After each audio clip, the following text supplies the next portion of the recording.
Master minds commerce చదవాలనుకునే 10th inter విద్యార్థుల తొలి ఎంపిక. నమస్తే రమగారు. నమస్తే జయ. రమగారు, రాజైన బానిస పిల్ల ఈ స్టోరీలో ఉన్నాము. అతను మరి ఏదో కలిపి పెట్టేశాడు. ఆలీషార్ పడిపోయాడు. వెంటనే వీడు లేచి లోపలికి వెళ్ళిపోయాడు. ఇంట్లోకి వెళ్ళిపోయి ఆ పిల్ల లోపల జమరుద్ ఏదో పని చేసుకుంటుంటే దాన్ని పట్టేసుకున్నాడు.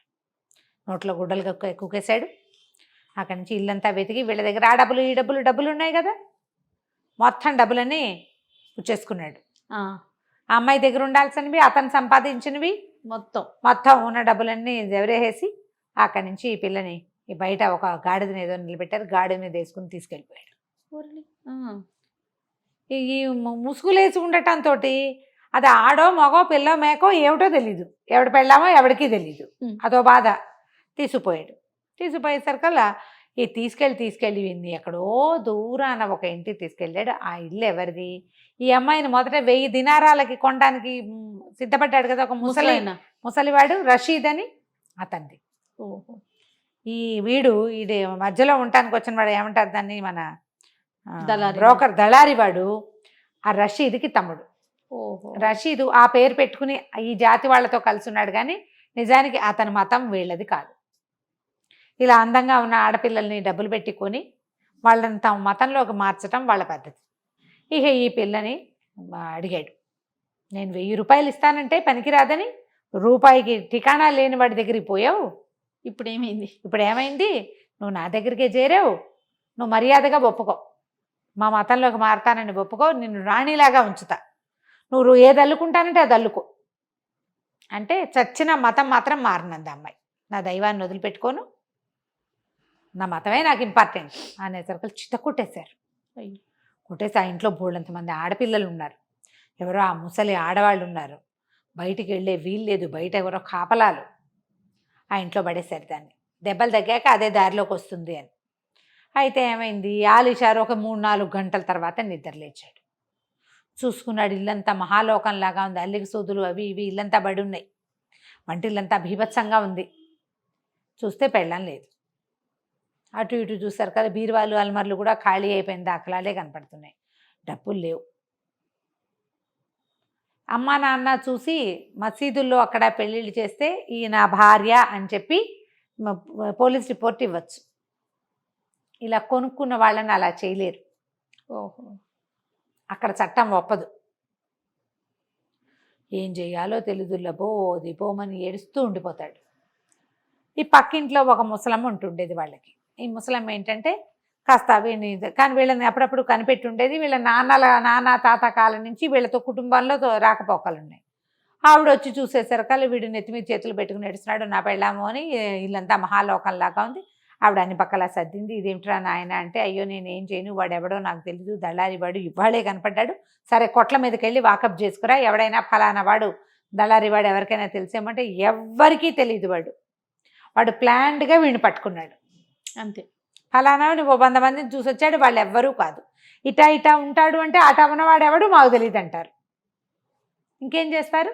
అయితే ముసలం మంది ఒరే ఓ పని చేయను ఆయన, ఏవో నీ జేబులో, వాడి జేబులో కొన్ని డబ్బులు ఉన్నాయి, నీ జేబులో డబ్బులు కొన్ని ఉన్నాయి కదా, పాత డబ్బులు ఎక్కడో దాచిపెట్టుకున్నవి, పాత అంగీల్లో ఉన్నవి డబ్బులు తీగి ఆడవాళ్ళు పెట్టుకునే లోలాకులు అట్లాంటివి చిన్నవి తేలికలు తక్కువలో కొనుక్కొచ్చి ఓ బుట్టడి చేసి నా చేతికి, ఈ పిల్ల ఎక్కడుందో వెతుకుదాం, ఎట్లాగో దాన్ని తీసుకెళ్ళి మొహాల్లో పెట్టరు, బానిస పిల్లని ఏ జనాలలోనో కలిపేసి ఉంటారు, ఎక్కడైనా చూద్దాము అని చెప్పేసరికల్లా సరేనన్నాడు.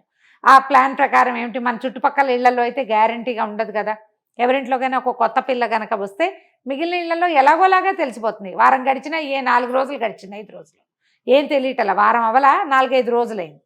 కాబట్టి మనకు దూరంగా ఉన్న ఇళ్లలో ఎక్కడో పెట్టుంటారు. అవి కూడా ఇలా బానిసల్ని వాళ్ళని వీళ్ళని తెచ్చిపెట్టే కుటుంబాలు, కొన్ని పద్ధతులు కొన్ని చోట్లే ఉంటాయి, కొన్ని కుటుంబాల్లో అసలు ఉండవు. ఆ వీధుల్లోకి మనం వెళ్ళక్కర్లే. అప్పుడు అన్ని వీధులు అలా సెపరేట్గా ఉండేవి కదా.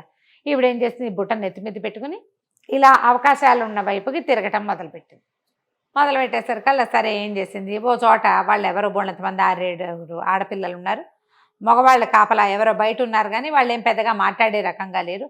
అందరూ బయటకు వచ్చి అవి ఇవి కొనుక్కుంటే ఎవరే మీరంతా ఏమిటి, ఎవరికి ఎందుకైనా కోడళ్ళ కూతుళ్ళ అని వాకప్ చేసింది. వాళ్ళు ఏమన్నారంటే అబ్బే కాదు, మేమంతా అమ్మకం వాళ్ళమే, మమ్మల్ని తీసుకొచ్చి ఇక్కడ పెట్టుకున్నారు, మాది ఇదివరకు అదేదో జాతి, ఇప్పుడు ఈ జాతిలోకి వచ్చాం అనేసరికి నీకు అనుమానం వచ్చింది. సరే ఏమంది, మన చాలా దాహంగా ఉంది, ఆకలిస్తుంది, కాస్త లోపల నీడ పట్టను కాసేపు విశ్రమించి వెళ్తానంటే సరే లోపలికి రావా అని లోపల తీసుకుపోయారు. ఆడాళ్ళని తీసుకెళ్ళడానికి ఏం భయం. అదే కదా.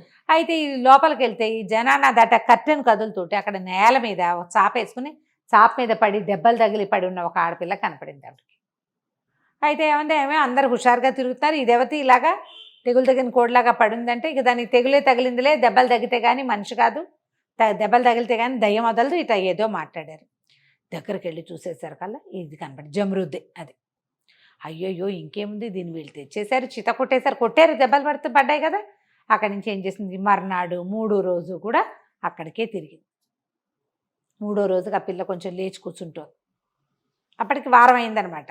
అయితే ఏమంది, కాకపోతే ఈ లోపలికి వచ్చింది బుట్టతో వచ్చిందని గుర్తుపట్టేసింది.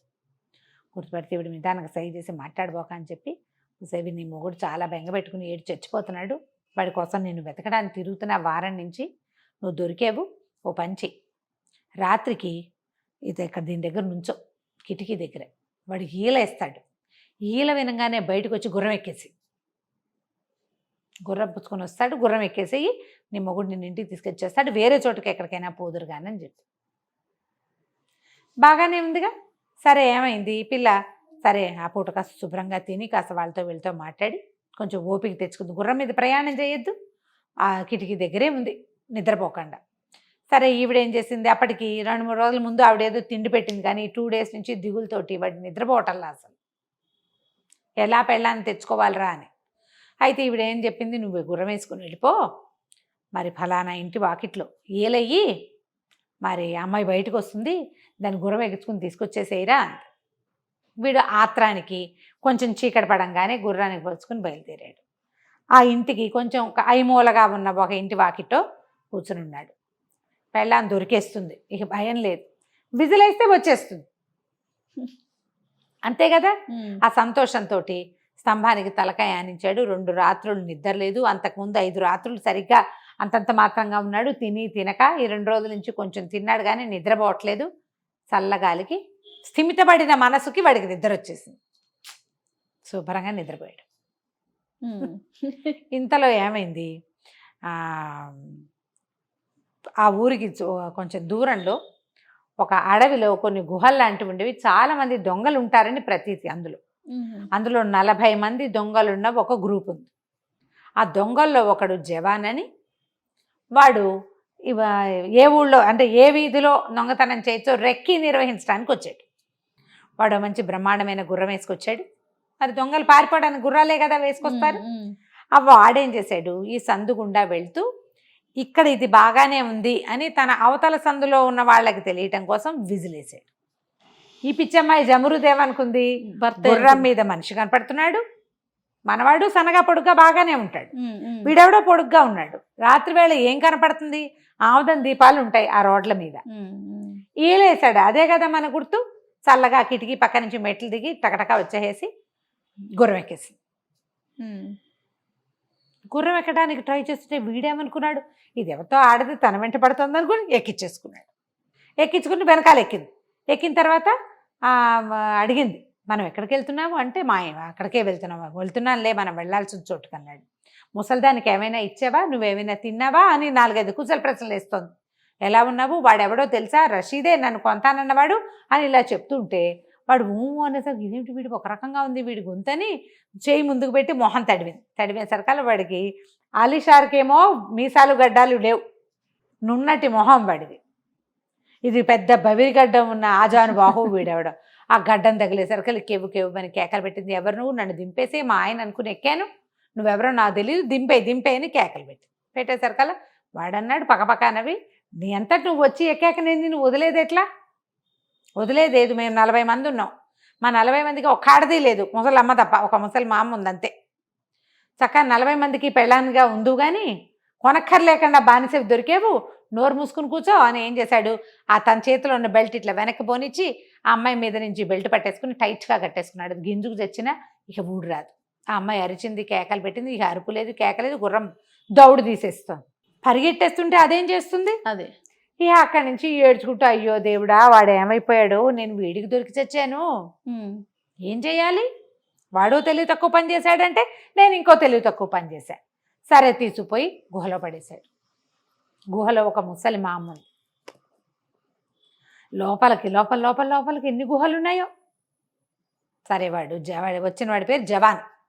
ఏం చెప్పాడు తల్లికి చెప్పాడనమాట వాళ్ళ అమ్మకి, అమ్మ మేము వచ్చి ఎవరో ఒకళ్ళని దీన్ని పెళ్లి చేసుకుంటాం, మిగిలిన వాళ్ళంతా వాడుకుంటాం, మాకు పెళ్ళంగా ఉంటుంది, నీ కోడలు, నీకు కావాల్సిన పని చేయించుకో, రూపాయి ఖర్చు లేకుండా దొరికింది బానిస పిల్ల మనకి అన్నాడు.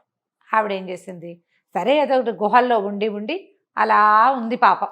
ఇంకో తోడొచ్చింది కదా, ఆవిడ సంతోషించి పిల్లకేదో వండి పెట్టింది. ఇది ఏడ్చి మొత్తుకుంది, కానీ ఇప్పుడు తినకపోతే ఇప్పటికి దెబ్బలు తగిలి ఓపిక లేదు, కంచి పారిపోవాలన్నా సత్తా రావాలిగా. సరే ఏదో చేతికి పెట్టింది, చేతికి ఇచ్చింది, తిన్నది. తిన్నాక చూస్తే వీళ్ళంతా ఎక్కడికో వెళ్ళారు దొంగతనం చేసుకురావడానికి. మేము వెళ్తున్నాము, రాత్రి కానీ రేపొద్దున తెల్లారే కానీ అంటే తెల్లవారుజామున అలా వస్తామన్నారు. సరే పొద్దునే పోయారు వాళ్ళంతా. ఇదేం చేసింది, ఆ ముసలిదాన్ని చూసి, అవ్వ ఏమిటి అసలు ఎండే రావట్లేదు, మరి బయటికి వెళ్ళి అక్కడ కూర్చుందాం, కావాలంటే నీ తల్లో పేలు దూతాను, వెళ్దామా బయటికి ఎండలోకి అంది. ఆ ముసలిది ఒక్కతే ఉంటుంది కాబట్టి బయటికి వెళ్ళదు. ఇప్పుడు తోడు ఉంది కదా, సరేలేమా ఈ గుహలో గాలి రాదు ఎండ రాదు, ఇక దొంగ వెధవలంతా నన్ను ఇక్కడ ఉంచారు, నువ్వు ఎలాగో తోడున్నావు కదా, నువ్వు ఉన్నావు కాబట్టి ఇద్దరం పోయి ఎండలో కూర్చుందాం, నా తల్లో అన్ని పేలతో పుచ్చిపోయింది నా తలకాయ, పద అని తీసుకుపోయింది. చిన్నప్పుడు ఈ కథ చదివి పేలు దువ్వితే నిద్ర వస్తుంది అనుకునేదాన్ని నేను. ఆ ఎండలో కూర్చోబెట్టి ముసలి దాన్ని తల దువ్వటం మొదలుపెట్టింది. ఈ తర్వాత ఈ పిల్ల నెత్తి మీద చేతులు పెట్టి ఇలా అంటుంటే తల మీద మసాజ్ లాగా అవుతుంది కదా, ఆ ముసలిది కొంచెం మాగన్నగా నిద్రపోవటం మొదలుపెట్టింది. ఇది కదిపి చూసింది, కదలటల్లా. అప్పుడు ఏమనుకుంది, ఉండి ఏం పని చెప్దామని ఆ ముసలిదాన్ని ఆ గోడ కానించి కూర్చోబెట్టి లోపలికి పరిగెత్తుకుంటూ వెళ్ళి, లోపల మగవాళ్ళ బట్టలు ఉన్నాయి బోల్డని, ఒక జత బట్టలు తీసుకుని తొడిగేసుకుంది అమ్మడు. తర్వాత ఒక మంచి తలపాగాలు కనపడుతున్నాయి, ఒక తలపాగా ఎత్తి పెట్టుకుని తన సైజుకి సరిపడా చూసుకుందనమాట. పరిగెత్తుకుంటూ బయటకు వచ్చింది. ముసలి మామ ఇంకా ఎండ హాయిగా నిద్ర పట్టేసింది, నిద్రపోతోంది. ఇది ఆ పక్కనున్న గుర్రాల్లో ఓ గుర్రాన్ని ఎంచుకుని గుర్రం ఎక్కేసి పరుగు, ఎక్కడికి వెళ్తుందో తెలియకుండా వెళ్ళిపోయింది. అంతే, ఇక్కడి నుంచి బయటపడిపోవాలి ఆ దొంగల చేతిలో నుంచి. ఇక వెళ్ళగా ఏం చేసింది, ఆ జేబులో చూస్తే ఆ వేసుకున్న బట్టల్లో ఏవో కొన్ని నాణేలు కూడా ఉన్నాయి, చిల్లరుంది. సరే ఆ చిల్లర పెట్టి మధ్యలో ఏవో కొనుక్కు తింటూ, ఆడవేషం లేదుగా, మగ వేషంలోనే అట్లా వెళ్తూ బాగా రాత్రి అయ్యాక ఒక చోట ఆగింది. దూరంగా ఏదో ఊరు కనపడుతుంది. సరే ఇప్పుడు వెళ్ళొద్దు, తెల్లారగానే వెళ్దాం అనుకుంది. అక్కడ పడుకొని నిద్రపోయింది. ఇది ఊరేమో కొంచెం పెడగా ఉంది, ఈ అమ్మాయి పడుకున్నదేమో కొంచెం అడవిగా ఉంది. తొందరగా తెల్లారిపోతుంది. తెల్లారేసరికల్లా ఏమనుకుంది, అమ్మో వెలుగు వచ్చేస్తుంది, వెళ్ళిపోదాం ఊళ్ళో. కానీ ఆ గుర్రాన్ని తోలుకుంటూ ఆ గేటు దగ్గరికి వెళ్ళింది. ఆ కోట ఊరు తాలూకు గేటు, ఊరికి ఒక పెద్ద గేటు ఉంది. ఆ గేటు తీయగానే భోం భోం అని పెద్దగా నగారాలు మోగినాయి. కొంత వందల మంది జనం అక్కడ నుంచుని ఉన్నారు. ఈ అమ్మాయి నిర్ఘాంతపోయింది, ఏం జరుగుతుందో తెలియలే. అక్కడి నుంచి ఏనుగు వచ్చింది, ఓ 100 గుర్రాలు వచ్చాయి, అందరూ తప్పెట్లు మోగిస్తున్నారు, ఏమిటో పీపీపీ అని శబ్దాలు, సన్నాయి, గందరగోళంగా షహనాయిలు వాయించేస్తున్నారు. అక్కడి నుంచి ఒక పెద్దగా భారీగా ఉన్న ఒక మాలను తీసుకొచ్చి ఓ 2 మగవాళ్ళు, ఒక ఆయన మంత్రి, ఇంకోటిగా ఉన్నారు. వాళ్ళిద్దరూ పట్టుకొచ్చి దండేశారు. దండేసి ఇంత పొడుగాట దండం ఒకటి చేతిలో పెట్టారు. మహారాజుకి జై అన్నారు. ఈ అమ్మాయి నిర్ఘాంతపోయి, నేను మహారాజునేమిటి, కాదు అనేసరికి, కాదండి మా మహారాజు సంతానం లేకుండా చనిపోయాడు, నిన్న పోయాడు ఆయన, తెల్లవారేసరికి నగర ప్రవేశం చేసిన మొట్టమొదటి వాడిని రాజుని చేస్తాం, మా ఊరు సిద్ధాంతం అదే, నువ్వు ప్రవేశం చేసావు, నువ్వే మా రాజు. ఈ అమ్మాయి చక్కగా అందంగా ఉంటుంది కదా, యంగ్గా ఉన్నాడు, మీసాలు కూడా రాని యువకుడు, ఇలాంటి వాడు చాలా ఏళ్ళు పరిపాలిస్తాడు కదా. చిన్నపిల్లలైతే పెళ్లి చేస్తే చక్కగా పిల్లల్ని కంటాడు, రాజ్యానికి వారసులు వస్తారు. జనాలంతా చప్పట్లు కొట్టారు, తలా ఒక దండా వేశారు, పన్నీటి జల్లులు కురిపించారు, పువ్వులు జల్లారు, పాటలు పాడారు, హారతులు ఇచ్చారు, ఎన్నో. అక్కడి నుంచి ఎత్తి ఏనుగు మీద కూర్చోబెట్టారు. పదండి రాజస్థాప సభకి వెళ్ళిపోదామని అంతఃపురాన్ని తీసుకెళ్లారు. ఎంత పెద్ద కోటో అది, ఎంతమంది జనము. ఇక రాజుకి కావాల్సిన సమస్తమైన సేవలు చేశారు. స్నానాలకి తీసుకెళ్తామన్నారు, స్నానశాల వద్దు, స్వయంగా స్నానం చేసే అలవాటు ఉంది, నేను రాజునైనా అవన్నీ నేను మార్చుకోనని తన దారిని తను స్నానం చేసి వాళ్ళు ఏర్పరిచిన బట్టలు కట్టుకుని రాజుగా సింహాసనం మీద పట్టాభిషేకం చేయబడింది. బానిస పిల్ల రాజు అయిపోయింది. ఈ రాజు అయ్యాక మళ్ళీ మొగుడిని ఎలా వెనక్కి తెచ్చుకుందో మనం వచ్చే భాగంలో చూద్దాం. తప్పకుండా. నమస్తే. నమస్తే.